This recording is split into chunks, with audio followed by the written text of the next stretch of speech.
بارسڵاوت لەبێ کاژمێر دەونی و لەم هۆڵی من لە پشتی منەوە ئەم هۆڵە لە هۆڵی سەعد عەبدوڵڵایە لە شاری هەولێر لیژنەی باڵای بەرەنگاربوونەوەی کۆرۆنا کۆبوونەوەی خۆی ئەنجام دەدا. کۆبوونەوەکە ئەمڕۆ کۆبوونەوەیەکە کە چەند بڕیارێکی نوێی تێدا دەدرێت لە ماوەی ڕابردوودا ئەم بڕیارانە ڕاگیراون. بڕیاری ئەوە نەدرابوو کە قەدەغەی هاتوچۆ بکرێت یاخۆ ڕێکارەکان زیاتر تون بکرێتەوە، بەڵام ئەمڕۆ ئەو پێشنیارانەی کە هەیە لەلایەن وەزارەتە جیاوازەکانەوە دەخرێتە ڕوو، لەلایەن پارێزگاری شارەکانەوە دەخرێتە ڕوو، لەلایەن بەڕێوەبەری تەندروستی شارەکانیشەوە راپۆرتی خۆیان ئامادەکراوە لێرە دەخرێتە ڕوو.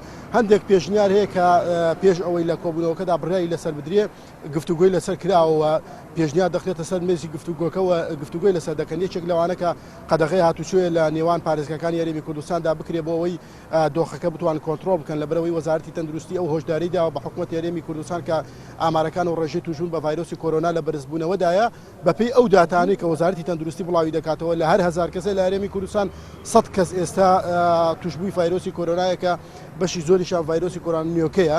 بۆیە وەزارەتی تەندروستی پێشنیاری ئەوەی کە دەکات کە ڕێکاری زیاتر تون بکرێتەوە. یەکێک لەو پێشنیارانەی کە زۆر ئەمڕۆ دەخرێتە بەرباس و ئەگەریەوەی هەیە کە بکەوێتە بواری جێبەجێکردنەوە ڕۆژانی پێنجشەممە هەیینی ڕۆژانی شەممە قەدەغەی هاتوچۆ بکرێت لە هەرێمی کوردستان قەدەغەی یەکجاری بێ کەس نەتوانێت هاتوچۆ بکات. بە تایبەتی ئەم سێ ڕۆژە لە بەرەوەی هاوڵاتیان دەچنە دەرەوە بۆ سەیرانکردن و بۆ گەشتێکڵاوی زۆر دروستە بێ. ئەم سێ ڕۆژە کە قەدەغە دەکری هەتاوەکو مانگی ڕەمەزان بەردەوامیە بێ، لە مانگی ڕەمەزانیشا خەڵک ناچێت دەرەوە بۆ گەشت و سەیران بۆیە تا ئەو کاتە بەم شێوازە بەردەوامیە بێ. ئەمە یەکێکە لەو پێشبینیانەی کە لە نێو کۆبوونەوەکەدا باس و گفتوگۆی لەسەر دەکرێت. یەکێکی دیکە لەوانەیە کە گفتوگۆی لەسەر دەکرێت و دەخرێتە ڕوو قەدەغەی هاتوچۆیە بۆ ماوەیەک بکرێت بۆ ماوەی هەفتەیەک تاوەکو دۆخەکە بتوان بزانن کۆنتڕۆڵ دەکرێت یاخودنا.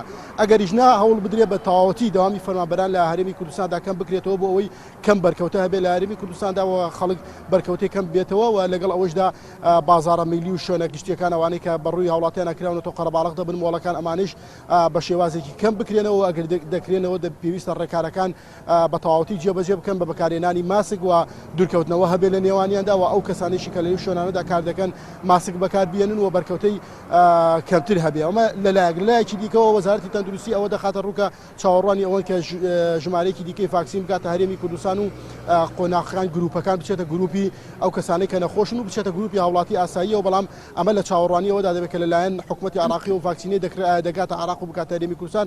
ئەمەش گفتوگۆی لەسەر دەکرێت ئایا هەرێمی کوردستان دەتوانێت بەتەنها خۆی ڤاکسین بکرێت و هەوڵێکی دیکە بدا بەدەر لەوەی کە حکوومەتی عراق کردوێتی ئەمانیش هەوڵ بدەن بۆ کڕینی ڤاکسین، هەرچەندە وەزارەتی تەندروستی هۆشداریەوەی داوە کە ڤاکسینەکە نابێتە ڕێگرەوەی لەوەی کە تۆ خۆت بپارێزی. ئەمانە هەموو گفتوگۆی لەسەر دەکرێت و بڕیار وایە تاوەکو کاتژمێر 12 بۆ 12:30 کۆبوونەوەکە بەردەوامی هەبێ.